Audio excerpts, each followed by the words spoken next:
mysterious pneumonia outbreak in Wuhan. Now to growing concerns about the deadly coronavirus. The World Health Organization warns of a wider outbreak. I'm declaring a public health emergency of international concern. When the World Health Organization issued its highest level of alert at the end of January last year, it wasn't the wake-up call it should have been. Fears of a pandemic. The latest report from the WHO's Independent Panel for Pandemic Preparedness and Response says the reaction fell short of what should have been expected and chalks up much of the blame to a slow, cumbersome and indecisive global system for pandemic alerts that is not fit for purpose. Looking ahead, the panel warns the world will not come out of the COVID crisis together unless the manifest inequality in the global vaccine rollout is fixed. Former New Zealand Prime Minister Helen Clark is co-chairing the panel that is conducting the review. Helen Clark, thanks for joining us tonight. Can you explain first, what is it about the global pandemic alert system that is not fit for purpose? We describe the system as like an analogue one in a digital age, which is not to say there isn't big data that's picking up and crunching what's happening, but to go from that through the systems to get to a declaration, it's almost like water torture. It is too slow, not fit for purpose. So the panel's very critical of the very different levels of access to vaccines between poor and rich countries. Does this have public health implications as well as being just unfair?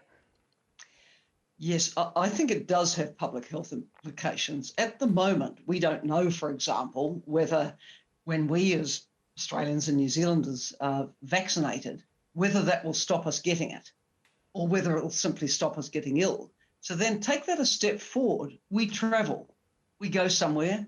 Could we still catch it, be asymptomatic, come home and spread it again? That's a bit of a nightmare.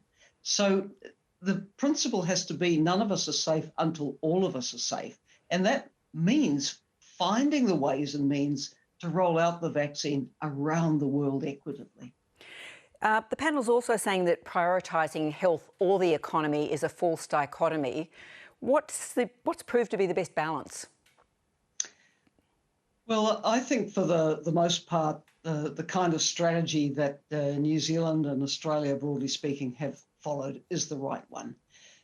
Here it was very explicit that if we're not health secure, we're not going to be able to have a strong economy. Look, for example, at other countries which are very close friends of ours and the turmoil they're in with the overloaded health system, the numbers of ill people, the fear in the community, the lockdown after lockdown after lockdown affecting whole countries and states.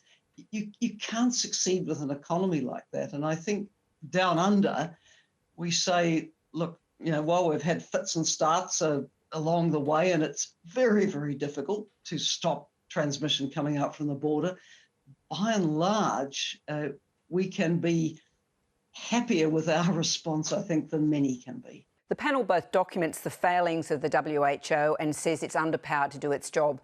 How important will a new administration in the US be in helping to change that? I think it will be extremely important because the new administration wants to re-engage with the international system. And without doubt, it will re-engage fulsomely with the WHO, within which the United States and its personnel have always had a very, very significant role. So this is a good thing, and I hope it also might help some momentum for some reforms which could empower the WHO, because the WHO Director General to our panel seems quite constrained by the procedures and processes.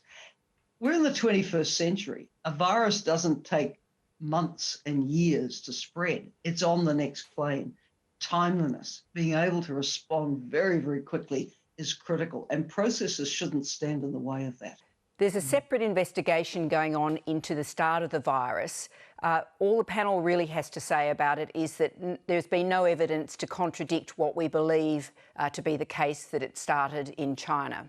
That's correct. We don't have evidence to the contrary. There is the WHO-led mission that is endeavouring to look at the origins issue now. For our part, what we will produce is what we believe is an authoritative chronology of what happened, where and when. And the chronology will speak for itself in showing where the gaps were in timeliness in the alert and response system. And that's what we need to fix. Helen Clark, thanks so much for your time tonight.